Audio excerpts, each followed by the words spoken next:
Баршаңызға сәлем. Мың бір кеңес арнасында оразаның денсаулыққа қандай пайдасы бар екені туралы пайдалы ақпаратпен бөлісетін боламын. Каналыма тіркеліп, лайк басып, комментарий қалдыруды ұмытпаңыз. Ең алдымен ас қорыту жүйесі дұрысталады. Адам семіздіктен арылады. Қан қоюлануы азаяды, яғни холестеринді азайтады. Бүйрек, бауыр, қуық, қант диабеті, жүрек пен тамыр ауруларына да қарсы төзімділікті арттырады. Тері ауруларына да пайдасы зор. Мысалы, ораза тұтқан адамның қанында су мөлшері азаяды, яғни терідегі су құрамы да кемиді деген сөз. Бұл терінің қуаттылығын арттырып, зиянды микробтар мен бактерияларға қарсы тұруға көмек береді. Ауыз бекітудің тағы бір пайдасы ас қорыту жүйесінің дем алуына мүмкіндік береді.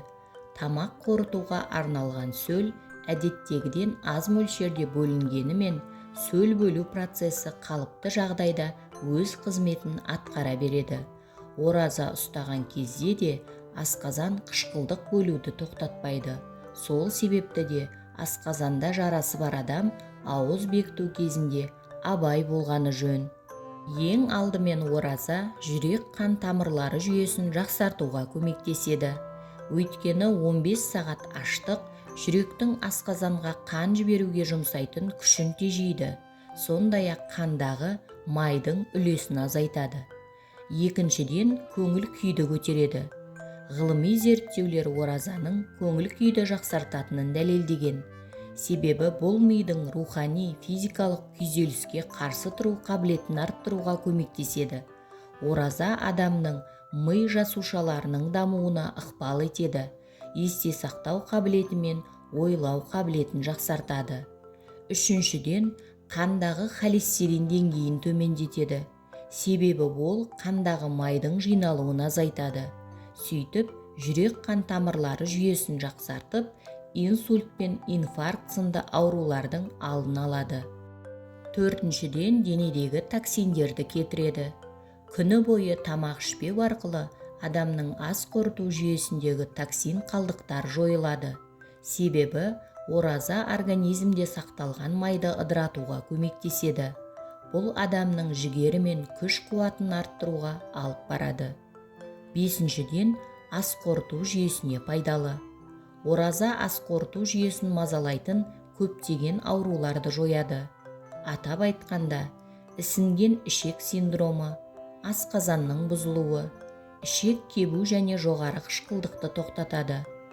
Сондай-ақ ас қорыту жүйесінің мембраналарын нығайтып, оның тиімділігін арттырады. Сонымен қатар ораза ағзадағы сұйықтық тепе-теңдігін сақтауға көмектеседі. Алтыншыдан, азу, салмақ тастау. Артық салмақтан арылғысы келетіндер үшін аштық ең жақсы әдіс болып табылады. Өйткені ораза ұстаған адам аш жүреді және аз тамақтанады. Сөйтіп оның ас қорыту жүйесі демалады.